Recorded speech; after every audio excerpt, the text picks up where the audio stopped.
Hello everyone, how are you? This is Dr. Chavi. Welcome to my channel Krishna Institute of Law. आज के video lecture में मैं आपको lecture deliver करूंगी natural justice पे, which is a topic under administrative law. ये बहुत ही important topic है और हर एग्जाम में इसको जो है पूछा जाता है। तो नेचुरल जस्टिस की ये वाली वीडियो आप जरूर वॉच करिए, क्योंकि ये क्वेश्चन आपका एग्जाम में 100% आता है। तो इस वाली वीडियो में हम कवर करेंगे नेचुरल जस्टिस का मीनिंग क्या है, नेचुरल जस्टिस के प्रिंसिपल्स क्या है और नेचुरल जस्टिस के एक्सेप्शंस क्या क्या होते हैं। अब सबसे पहले बात करते हैं हम नेचुरल जस्टिस की। देखिए, नेचुरल जस्टिस क्या है? ये आपके मॉरल प्रिंसिपल्स पर जो है आधारित है, जो बताते हैं सर्कमस्टांसेस के हिसाब से क्या चीज ठीक है और क्या चीज गलत है। ये अनकोडिफाइड लॉ होता है। जो नेचुरल जस्टिस है उसके जो भी प्रिंसिपल है वो किसी भी लॉ में नहीं लिखे हुए हैं। तो हम जब हमारे पास कोई रिटन में चेंज होती है तो जज उस रिटन में लिखी हुई चीजों के हिसाब से ही जजमेंट सुनाते हैं। लेकिन कुछ चीजें, कुछ सर्कमस्टांसेस, कुछ केस ऐसे आते हैं जिनके बारे में कहीं पर भी कुछ नहीं लिखा होता है। तब जजेस को अपनी डिस्क्रिशन यूज करनी पड़ती है। उस वक्त उन्हें ये देखना होता है कि किसी भी बेगुनाह को सजा नहीं होनी चाहिए, इसीलिए वो नेचुरल जस्टिस का सहारा लेते हैं। तो नेचुरल जस्टिस क्या है? एक तरीके के कॉमन सेंस के रूल्स हैं जिसे हम कहते हैं कि जजेस अप्लाई करते हैं जजमेंट देने में। तो नेचुरल जस्टिस में आप सर्कमस्टांसेस देख के दोनों पार्टी की उसके हिसाब से जो है अपने डिसीजन को जो है सुनाते हैं। देखिए, मैं एक आपको बहुत ही लेमन वाला एग्जांपल देती हूँ, तो इससे आपको बिल्कुल क्लियर हो जाएगा कि नेचुरल जस्टिस किसे कहते हैं। फॉर एग्जाम्पल, एक बच्चे का फाइनल एग्जाम चल रहा है और कॉलेज के गेट के बाहर बहुत ज्यादा जो है एकदम से ट्रैफिक जाम हो जाता है। तो वो एग्जामिनेशन हॉल में 10 मिनट की देरी से पहुंचता है। अब जो इन्विजिलेटर है उनके पास दो चॉइस है। आपके पास दो चॉइस हो गई, या तो उस बच्चे को मना कर दे कि नहीं भाई आप लेट हो 10 मिनट तो हम आपको अलाउ नहीं करेंगे, क्योंकि नॉर्मली रूल यही है कि आप जिस वक्त पेपर शुरू हो रहा है उस वक्त तक आप एग्जामिनेशन हॉल में होने चाहिए, नहीं तो आपको डी बार कर दिया जाएगा। दूसरा, इन्विजिलेटर के पास ऑल्टरनेटिव है, क्योंकि उनको पता है, रियल में पता है कि कॉलेज के बाहर एकदम से बहुत ज्यादा ट्रैफिक जैम लग गया है, तो जिसकी वजह से, जेन्युइन रीजन की वजह से वो 10 मिनट लेट हो गया है। तो इस जेन्युइनिटी को देखकर वो उसे अलाउ करते हैं, जिससे उसका साल खराब ना हो और उसकी उस पेपर में बैक नहीं लगे। तो अब दो ऑल्टरनेटिव हो गए इन्विजिलेटर के पास, एक तो उसको अलाउ ना करें और एक उसे अलाउ कर दे। तो आप खुद भी देखेंगे, अगर आप इन्विजिलेटर की जगह पे हो तो आपको लगेगा कि यहाँ पे हमें नेचुरल जस्टिस का प्रिंसिपल अप्लाई करना चाहिए, क्योंकि बच्चे को बिल्कुल जेन्युइन प्रॉब्लम है, कॉलेज के बाहर ही बिल्कुल वो लगा हुआ था जाम, जिसकी वजह से वो सिर्फ 10 मिनट लेट हुआ है। तो अगर हम उसे अलाउ कर देते हैं तो उसका 1 साल बचाया जा सकता है, क्योंकि उसकी उस पेपर में बैक नहीं लगेगी। तो इन्विजिलेटर यहाँ पे उसे अलाउ कर देते हैं, तो इसका मतलब उन्होंने नेचुरल जस्टिस को जो है फॉलो किया है।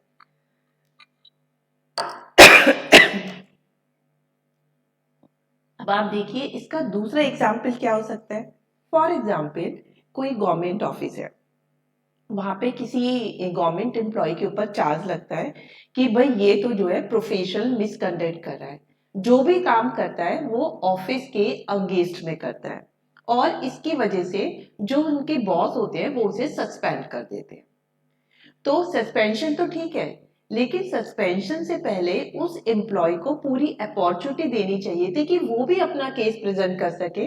हो सकता है किसी ने जो है उसके अगेंस्ट उसके बॉस को गलत इंफॉर्मेशन दी है, तो अगर आप उस एम्प्लॉय की जिसे आप सस्पेंड कर रहे हैं उसको अपना केस प्रेजेंट करने की अपॉर्चुनिटी नहीं देते हैं, उसकी कोई भी बात नहीं सुनते हैं और वन साइडेड डिसीजन दे देते हैं कि आप गलत कर रहे थे इंस्टीट्यूट के या अपने ऑफिस के अगेंस्ट, इसलिए आपको सस्पेंड कर दिया जाता है।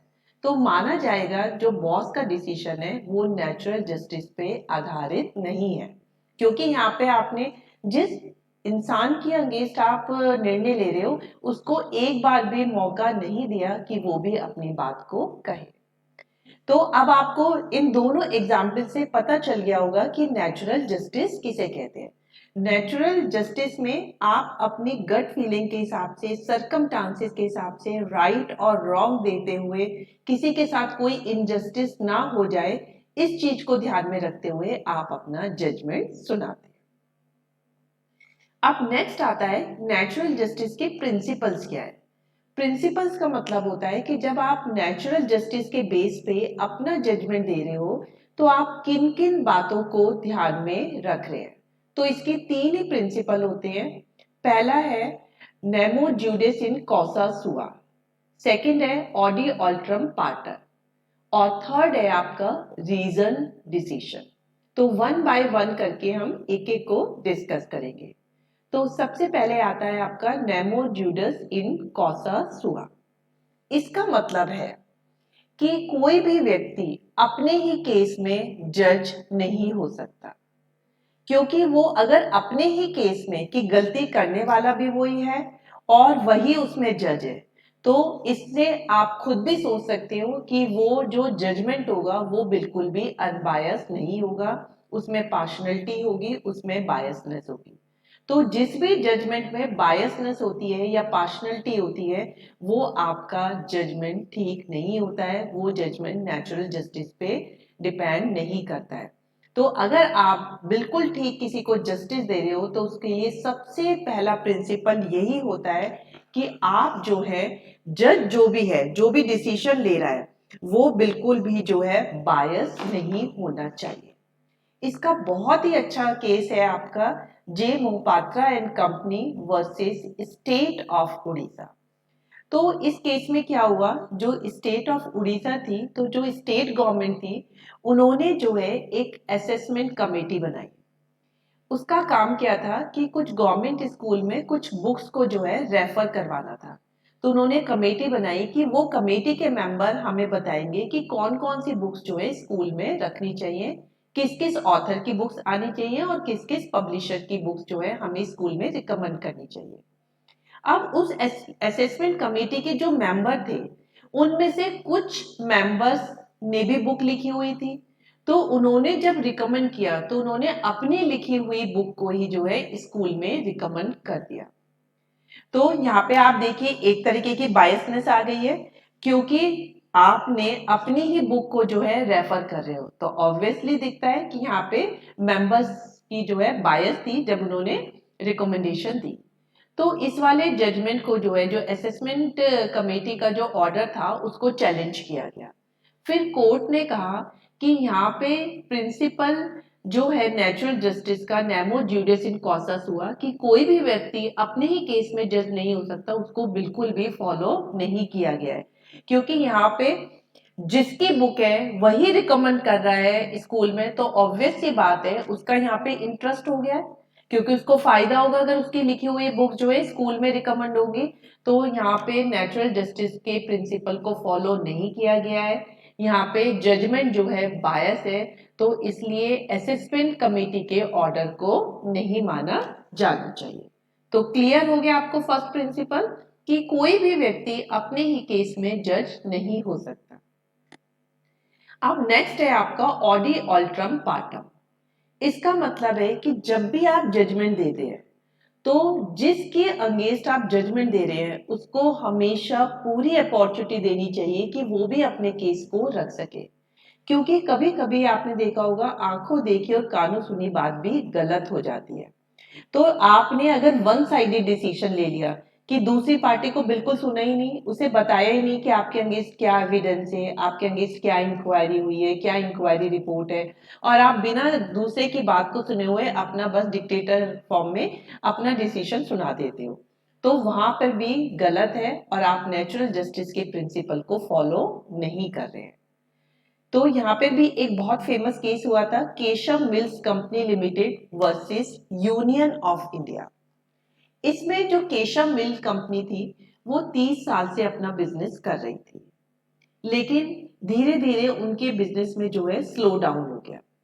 स्लो डाउन की वजह से जब उन्होंने देखा कि इतना क्राइसिस हो रहा है हमारी मिल में, तो उन्होंने 1200 एम्प्लॉय को जो है निकाल दिया, उन्हें सस्पेंड कर दिया। तो 1200 एम्प्लॉय जो थे एकदम से अनएम्प्लॉयड हो गए।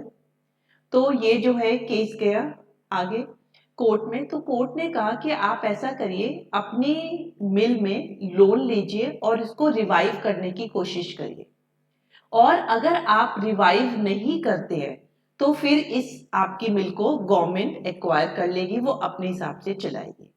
अब केशव मिल कंपनी जो होती है बहुत जगह से लोन लेने के लिए अप्लाई करती है, लेकिन उनका फाइनेंशियल क्राइसिस हो रहा होता है, स्लो डाउन होता है उनके बिजनेस में, तो वो लोन लेने में असमर्थ हो जाते हैं, कोई भी उन्हें लोन नहीं देता है, जिसकी वजह से अब उनकी लोन नहीं मिलता, पैसे की जरूरत होती है मिल को चलाने के लिए, तो वो अपनी मिल को रिवाइव भी नहीं कर पाते।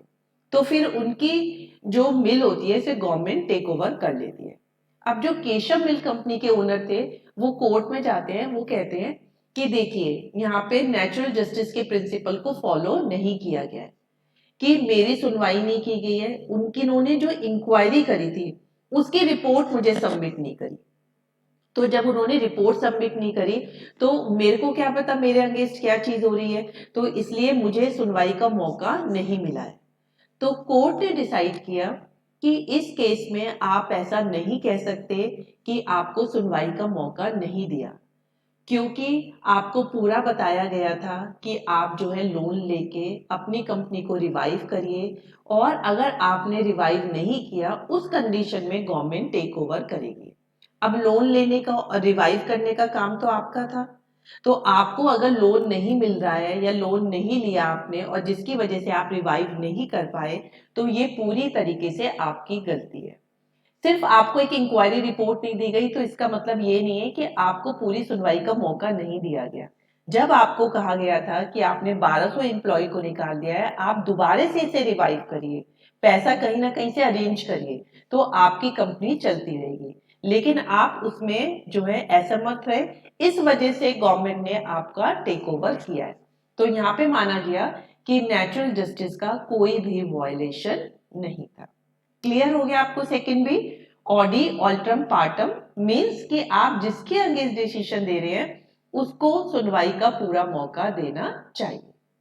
अब नेक्स्ट आता है आपका और लास्ट वन, रीजन डिसीजन। देखिए, कोई भी जज या कोई भी जजमेंट देने वाली अथॉरिटी जब डिसीजन देती है तो उसके साथ पूरे रीजन भी देने चाहिए। ये नहीं बस उसने जजमेंट सुना दिया कि आपकी लैंड को एक्वायर कर लिया गया, आपके पासपोर्ट को जब्त कर लिया गया, या आपका ड्राइविंग लाइसेंस जो है हमने जो है कैंसिल कर दिया। ऐसा नहीं होना चाहिए। जो भी आप डिसीजन दे रहे हो उसमें पूरे रीजंस भी लिखे होने चाहिए, ताकि कोई भी उसे पढ़े और उसको भी समझ में आ जाए कि ये जजमेंट क्यों दिया जा रहा है। अगर आपने किसी व्यक्ति का ड्राइविंग लाइसेंस कैंसिल किया तो आपको पूरे रीजन लिखने चाहिए थे कि यहाँ पे रूल है कि 3 बार अगर आप ट्रैफिक रूल्स को वॉयलेट करते हैं तो आपका ड्राइविंग लाइसेंस कैंसिल हो जाएगा, और आपने 3 बार यहाँ पे जो है मेजर ट्रैफिक रूल्स को वॉयलेट किया है, तो इसी वजह से आपका ट्रैफिक लाइसेंस जो है वो ड्राइविंग लाइसेंस जो है वो रद्द किया जा रहा है। तो ये जजमेंट जो है प्रॉपर माना जाएगा जब जजमेंट के साथ साथ आपके किन रीजन की वजह से वो जजमेंट लिया है वो भी उसमें क्लियर होना चाहिए। तो principle of natural justice clear हो गया आपको कि एक तो जज अपने केस में नहीं होना चाहिए, कोई बायसनेस की गुंजाइश नहीं होनी चाहिए। सेकंड, जिसके अगेंस्ट जजमेंट दे रहे हो उसको सुनवाई का पूरा मौका देना चाहिए।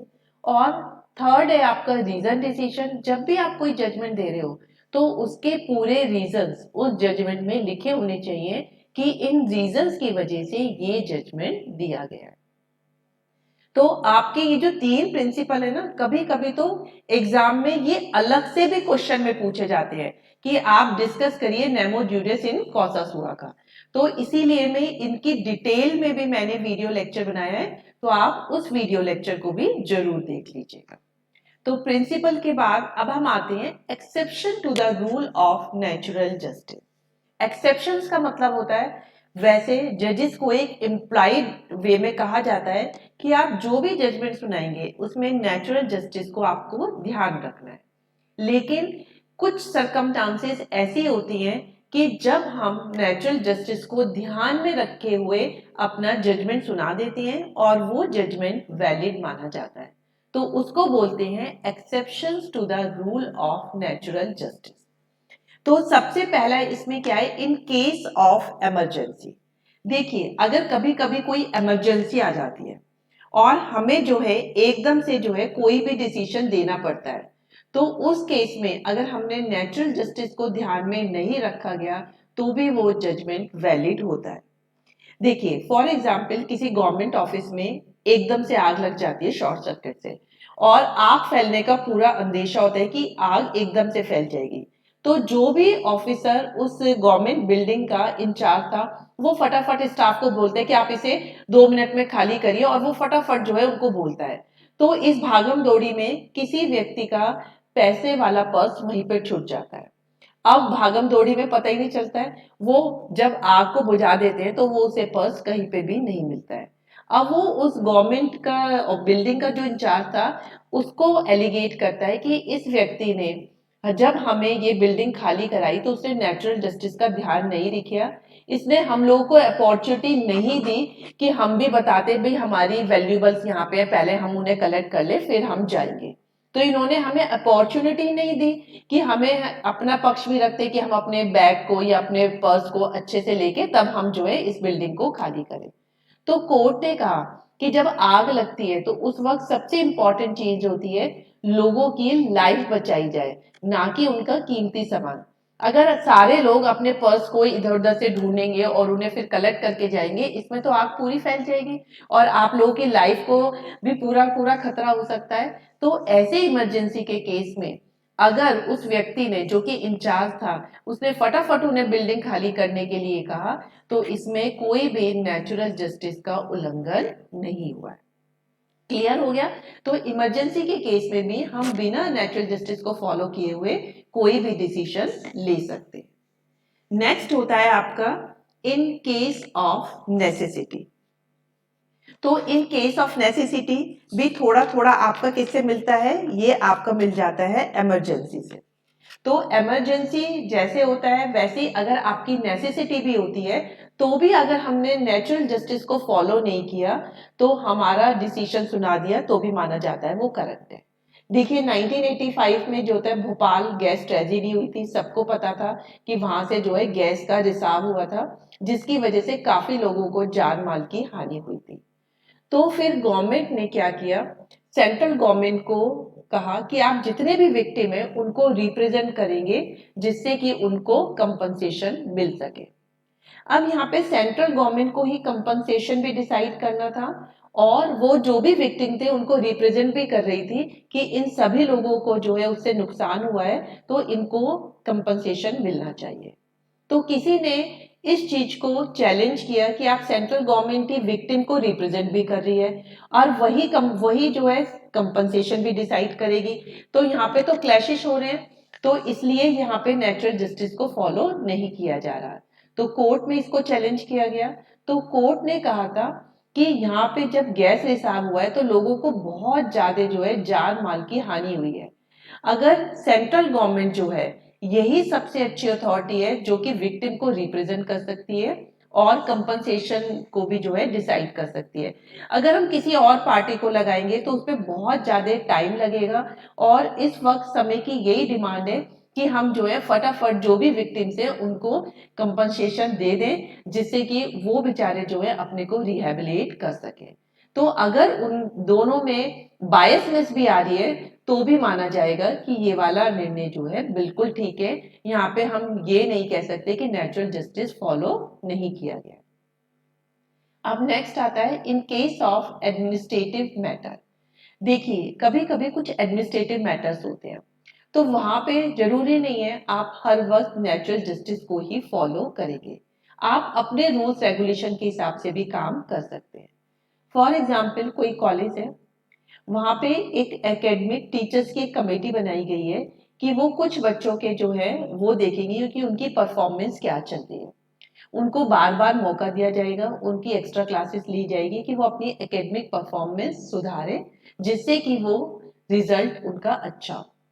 तो वो जो कमेटी होती है वो एक बच्चे को सस्पेंड कर देती है कि ये बार बार हम 8 महीने से इसको पूरा मौका दे रहे हैं, इसको एक्स्ट्रा क्लासेस भी ले रहे हैं, तब भी इसने कोई भी अपनी एकेडमिक परफॉर्मेंस में सुधार नहीं किया, इसलिए इसे कॉलेज से सस्पेंड किया जाता है। तो उस बच्चे ने कहा कि मेरे की तो सुनवाई का मौका ही नहीं दिया, बस मुझे तो ये कह दिया गया आप कॉलेज से सस्पेंड है। तो यहाँ पे नेचुरल जस्टिस को फॉलो नहीं किया गया है, इसलिए मेरा सस्पेंशन गलत है।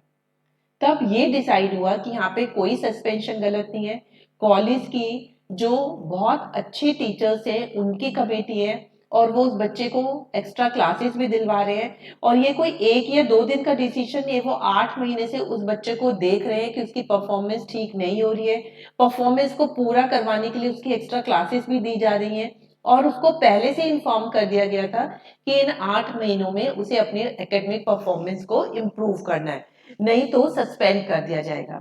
तो जब उसे सस्पेंड किया जाता है 8 महीने के बाद, अगर उस वक्त उसकी सुनवाई नहीं की तो इसका मतलब ये बिल्कुल नहीं है कि नेचुरल जस्टिस को फॉलो नहीं किया गया। अब नेक्स्ट है in case of interim preventive action.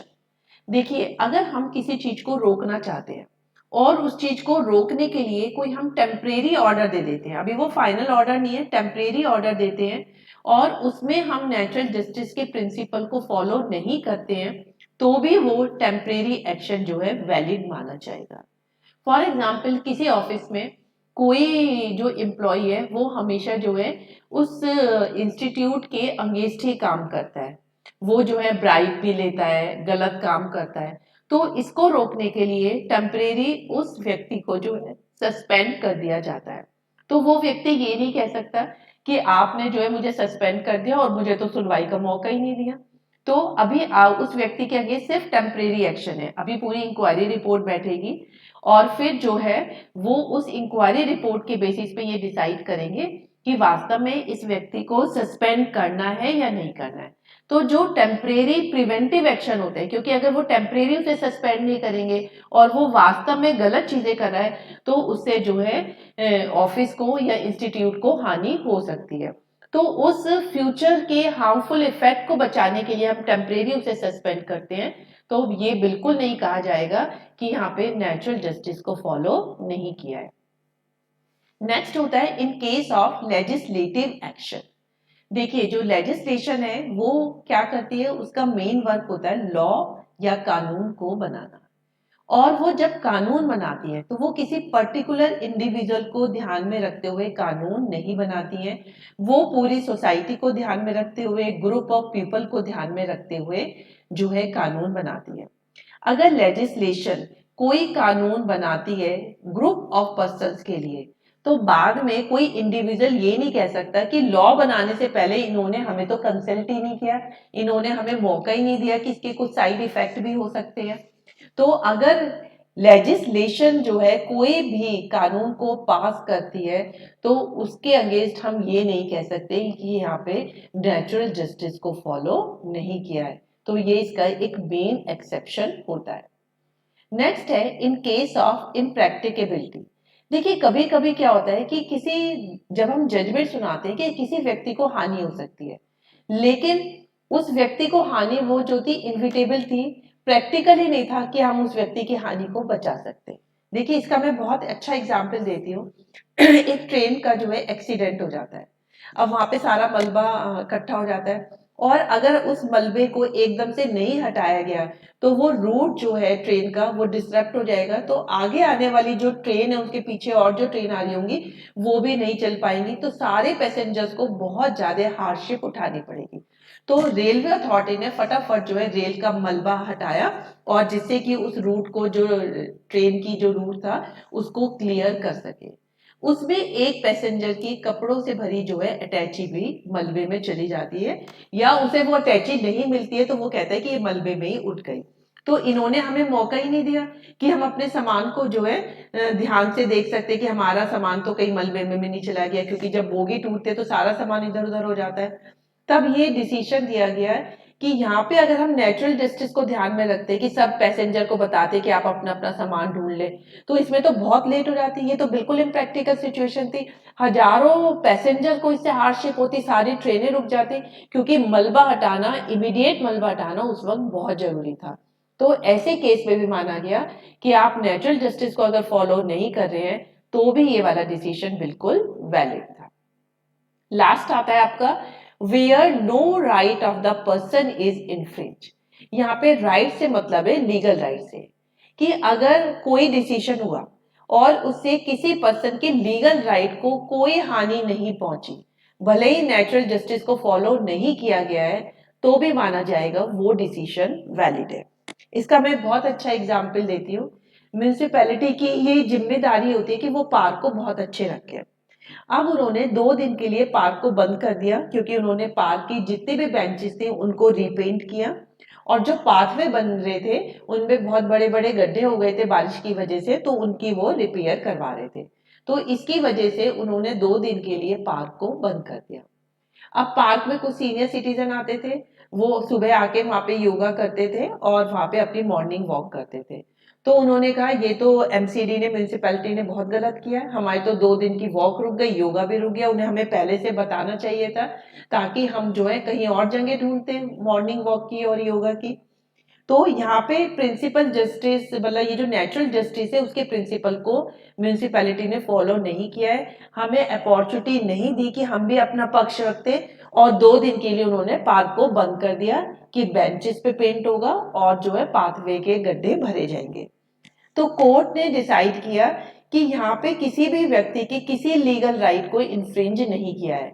ये किसी पर्सन का लीगल राइट नहीं है कि उसे पार्क को 100% जो है यूज कर ही सकता है। अगर उनको पार्क का रख रखाव भी जरूरी होता है, तो अगर उस रख रखाव के लिए 2 दिन के लिए पार्क बंद भी रहता है, तो इससे किसी भी व्यक्ति के लीगल राइट को कोई भी वायलेट नहीं किया जा रहा है। तो जब भी किसी व्यक्ति का लीगल राइट इन्फ्रिंज नहीं हो रहा है, तो वहां पे जो जजमेंट है, अगर वहां पे नेचुरल जस्टिस को फॉलो नहीं भी किया गया है, तो भी वो जजमेंट जो है बिल्कुल वैलिड होता है। तो आपको इन सब एग्जाम्पल से बिल्कुल क्लियर हो गया होगा कि अगर हम नेचुरल जस्टिस के जो 3 प्रिंसिपल हैं कि बिना बायस के डिसीजन देना चाहिए, हर एक को अपॉर्चुनिटी देनी चाहिए सुनवाई की, और जो भी जजमेंट दिया जाए उसमें रीजन लिखे होने चाहिए, इन प्रिंसिपल को फॉलो किए बिना भी अगर हम कोई जजमेंट देते हैं, तो इन सब सर्कमस्टांसेस में जो है माना जाएगा कि जजमेंट वैलिड है। तो these are called exceptions to the rule of natural justice। तो आज की वीडियो से आपको बहुत अच्छे से विद एग्जाम्पल क्लियर हो गया होगा कि नेचुरल जस्टिस किसे कहते हैं, इसके प्रिंसिपल्स कौन कौन से हैं और इसके एक्सेप्शंस क्या क्या है।